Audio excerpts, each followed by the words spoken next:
Bismillahirrahmanirrahim. Assalamualaikum warahmatullahi wabarakatuh.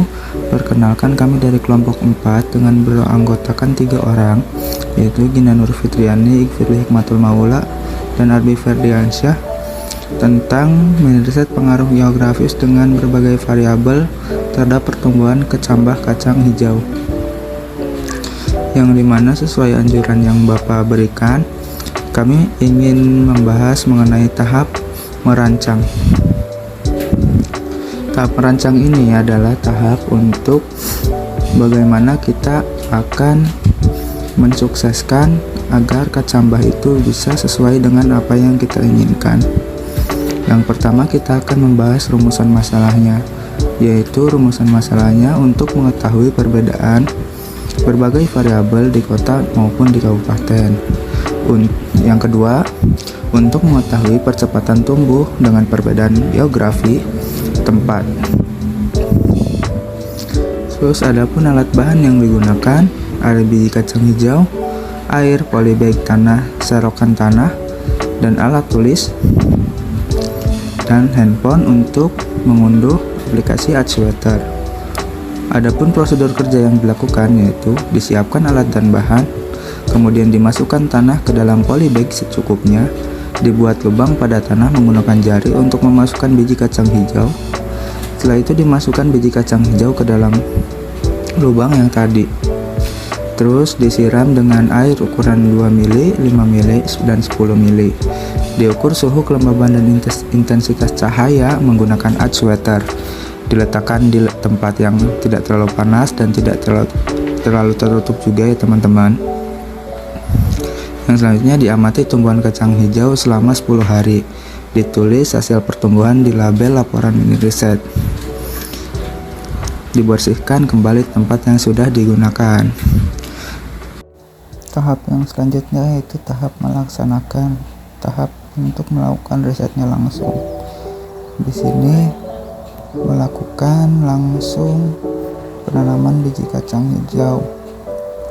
Satu lubang itu kira-kira ada 2 atau 3 biji kacang hijau yang ditanam untuk menghindari kegagalan yang sudah pernah dilakukan sebelumnya. Terus ditutup menggunakan pasir kembali.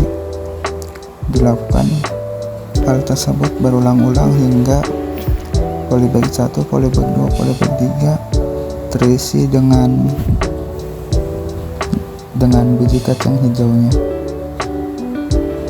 Bisa dilihat sendiri yang dilakukan oleh saudari Gina di Majalengka. Oh ya, ini tempatnya di Majalengka ya teman-teman, karena kami melakukannya di 2 tempat yang seperti tadi sudah dijelaskan. Hari pertama dari Majalengka belum tumbuh sama sekali, baru tumbuh akar yang sangat kecil yang belum terlihatan dengan jelas. Ini dilakukannya sore hari. Ini adalah hari yang kedua. Sudah mulai tumbuh, sudah mulai mekar sedikit demi sedikit, tapi belum terlihat jelas bagaimana panjang batang, lebar daun, dan lebar batang. Ini hari ketiga. Bisa dilihat sendiri hari ketiga ini sudah banyak yang tumbuh. Ini hari yang keempat. Disiram dengan air.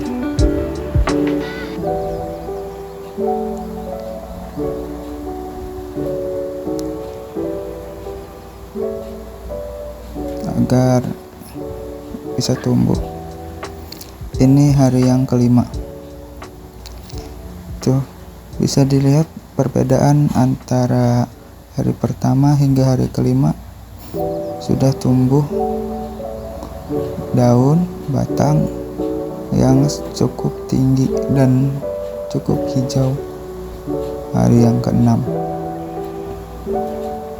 Ini hari yang keenam. Berikutnya ini hari yang ketujuh. Ini baru saja disiram, kelihatannya seperti layu, tetapi ini baru disiram ya teman-teman, bukan layu. Nah, selanjutnya ini adalah hari yang ke-8. Bisa dilihat sendiri sudah mulai cukup tinggi tumbuhan dari hari yang ke-8 ini. Berikutnya ini adalah hari yang ke-9. Mohon maaf, ini salah rotasi HP-nya, harusnya landscape, tapi ini potret. Ini juga ada peningkatan pertumbuhan di hari yang ke-9. Saya lihat sendiri, ini dilakukannya masih di Majalengka ya teman-teman, belum pindah ke Brebes. Selanjutnya ini di hari yang ke-10. Wow, bisa dilihat sendiri di hari yang ke-10 ini sudah cukup tumbuh sangat tinggi dan sangat sehat, dan sepertinya di Majalengka tumbuhannya pada segar-segar dan tinggi-tinggi, tapi belum tahu yang di Brebes. Kita belum bisa mengambil kesimpulan mana yang lebih baik, tumbuh di Majalengka atau tumbuh di Brebes. Mungkin itu yang untuk di Majalengka. Selanjutnya yang di Brebes ini hari yang ke-pertama. Karena tidak ada videonya maka menjadi dokumentasi. Ini ulangan 1, ulangan 2, ulangan 3, belum ada perubahan. Ini hari yang kedua, masih sedikit adanya pertumbuhan, masih kuncup-kuncup, masih malu-malu kacang hijaunya. Ini hari yang ketiga, sama tidak ada video dokumentasi, jadi kami menggunakan foto saja. Di hari yang ketiga ini sudah tumbuh daun dan batang. Ini hari yang keempat, sudah cukup tinggi, kisaran 10 cm atau 8 cm ini teman-teman. Ini hari yang kelima, sudah di hari yang kelima ini memang cukup signifikan pertumbuhan di Brebes juga, sama seperti yang di Majalengka. Ini hari yang ke-6, bisa dilihat sendiri sangat panjang. Ini hari yang ke-7, salah satunya panjang. Ini hari yang ke-8, ini hari yang ke-9,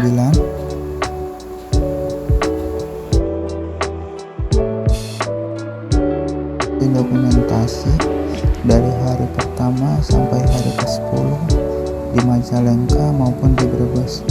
Yang pertama itu di Majalengka, bisa dilihat sendiri dokumentasi hari pertama, yang kanan itu hari kedua, yang ketiga itu di kiri, terus lanjut seperti keempat, 5 dan 6, terus slide selanjutnya ada 7, 8, 9, 10.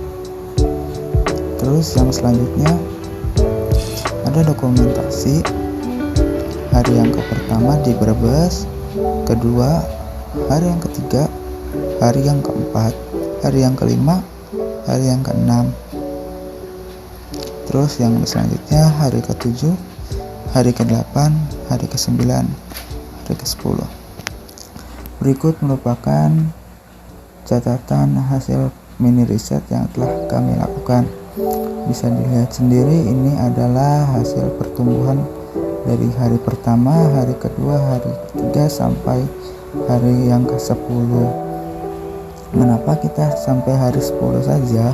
Karena pas awal mini riset itu mengalami kegagalan, jadi waktunya yang sangat mepet, jadi kami mengambil hanya 10 hari. Terus juga berikut merupakan grafik mana sih yang paling baik di antara Majalengka maupun di Brebes. Bisa dilihat dari grafik sendiri, pertumbuhan yang paling baik ada di Kabupaten Brebes. yang dimana memiliki suhu yang optimum untuk kacang hijau itu tumbuh dan berkembang, dan juga memiliki intensitas cahaya yang cukup untuk pertumbuhan kacang hijau. Karena kacang hijau itu tidak semata-mata tumbuh karena adanya air saja. Faktor-faktor lainnya pun sangat mempengaruhi pertumbuhan kacang hijau, yang dimana kacang hijau itu memerlukan suhu, memerlukan intensitas cahaya tentunya, memerlukan air juga untuk makanannya, dan lain sebagainya. Jadi bisa disimpulkan bahwa pertumbuhan yang paling baik ada di Kabupaten Brebes. Untuk melaporkan hasilnya seperti itu pada tahap melaporkan. Mungkin cukup sekian dari kelompok 4. Saya pamit undur diri sebagai pengisi suara. Kurang dan kurangnya mohon maaf. Wallahul muwaffiq ila aqwamit thoriq. Wassalamualaikum warahmatullahi wabarakatuh.